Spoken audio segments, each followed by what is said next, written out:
Hey, what's up, fellas? It's the 4th of January. It's about almost 11 o'clock. It's not quite 11 o'clock here. It's crisp outside. I don't know what the temperature is, so I'm not going to bore you with that.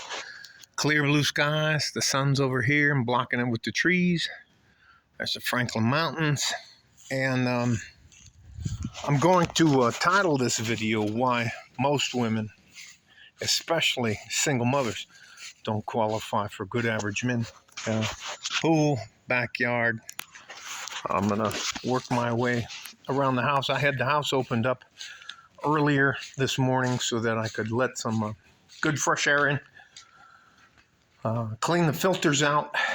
I'm pretty diligent about taking care of the house that I live in.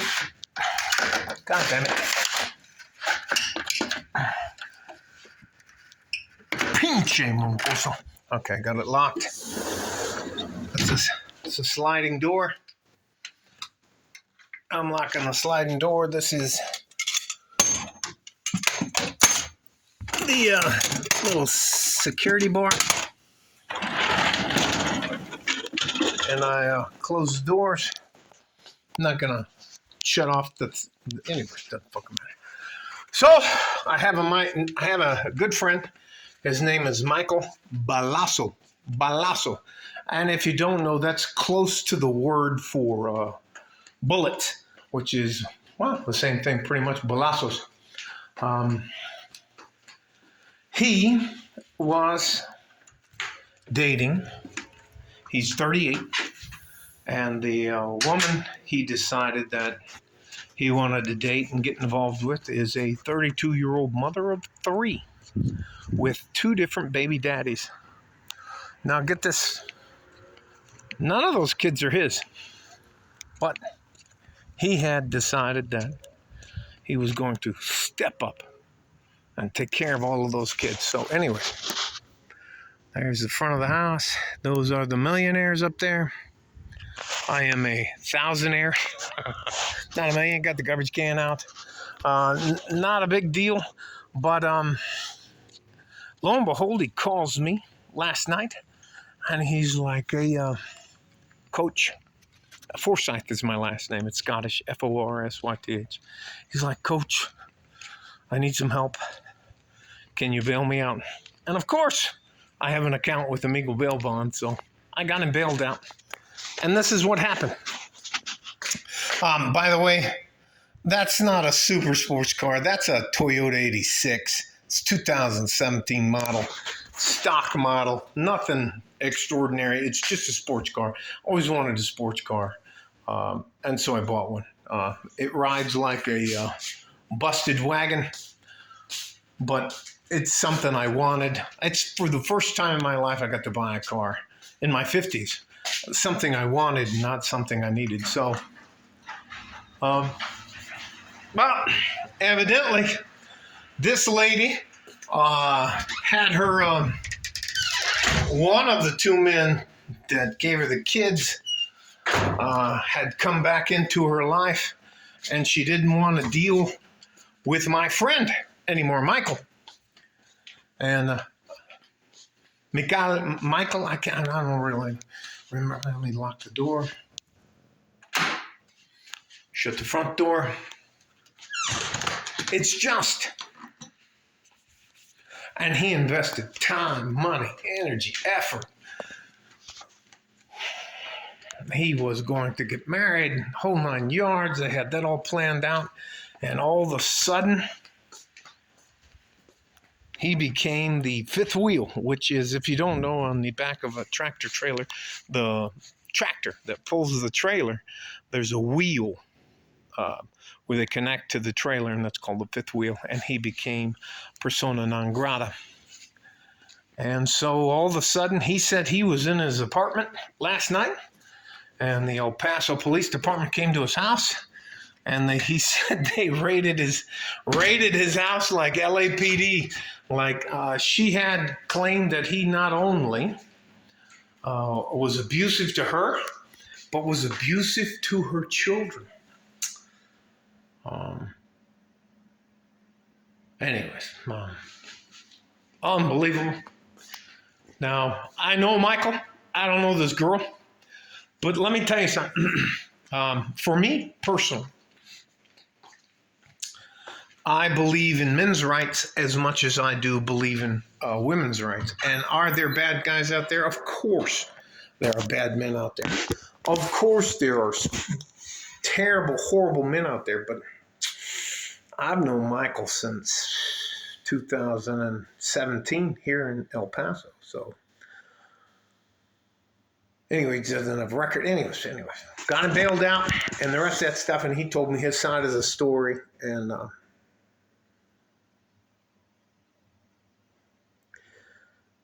all that to say, if you as a man choose to get involved with a woman that has had so much sex with another man that she had a kid.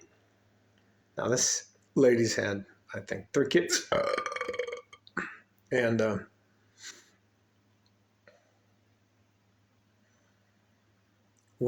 do not ever do that. You cannot. And there are really good single mothers out there, but they are going to make you, as a good average man, pay for their mistakes. And not only do you marry her and take on, I just couldn't fucking do it. I could not ever be involved with another man's progeny. I could not be involved with your kids. No matter how cute they are, and fuck that. Fuck that. Not my kids. And this is the kind of shit that happens to good average men. Now, he is a plumber. He is a journeyman plumber. 2 years ago, he moved up from apprentice to journeyman. He's making good money. And now all of a sudden, this woman has fucking turned his life upside down. He doesn't drink. He doesn't smoke. He's fairly religious, which means he goes to church. Unlike me. Now, I believe in God, but I've also been in serious situations where nobody comes to help you. So anyways, I didn't ask him any questions. And listen, if you're my friend, and I think if you want to be in a good tribe, you have to decide which team you're going to be on. Now, I'm not talking about pedophilia. I'm not talking about being a chomo or anything like that. But if one of your tribe calls you up and you can help them, and you want to play 20 questions with them, that's not how I operate. Because that's not how I want it to happen to me. If you don't know you have a timed call, your freak phone call, anyway, doesn't fucking matter. I just went and got him. I had some clothes, I brought him some food, some money, some other stuff like that. I hooked him up with my attorney, Jim Darnell.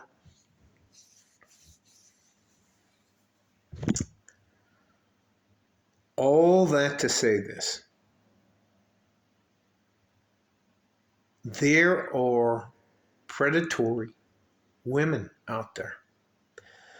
There are women who will do anything to get ahead at your expense. And there are good women out there. I'm not anti-woman. I'm not like you can't find a good woman or that, but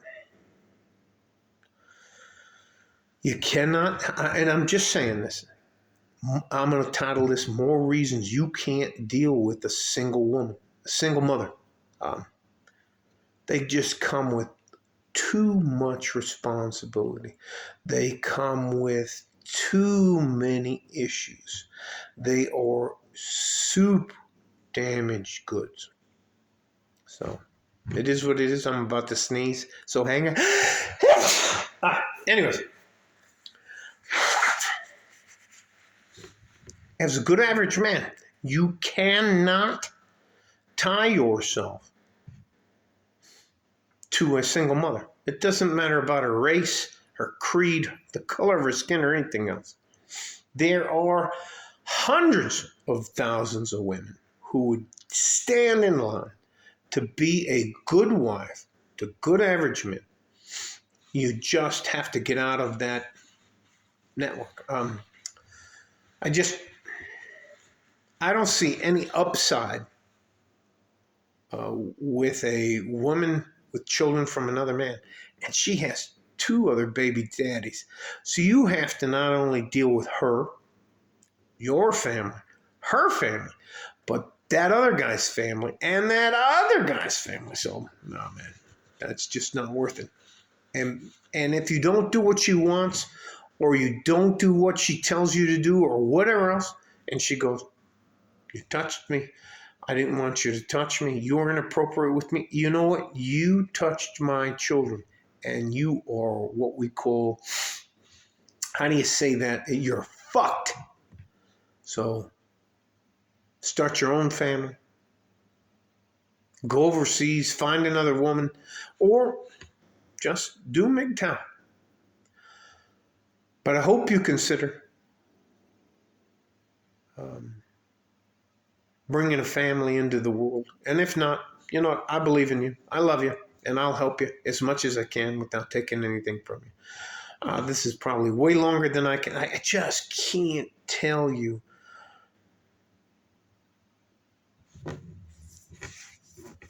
And then all the doubt that they place on top of you. This guy's religious. He doesn't drink. He doesn't smoke. He's devout. I've been around him since 2000 and I believe 17.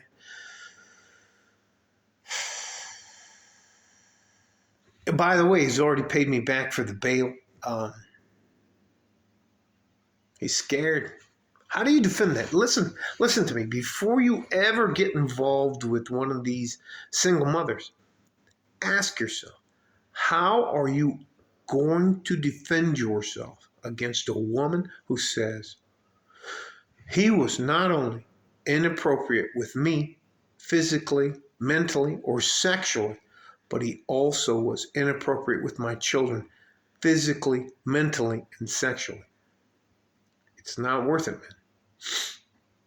You should not have to pay for a woman's mistakes. All right, stay safe and healthy. Take care of each other if you can. If you can't, take care of yourself. I'm going total radio voice. Like a fart in a G-string from West Texas, El Paso. I'm out of here. Bye-bye.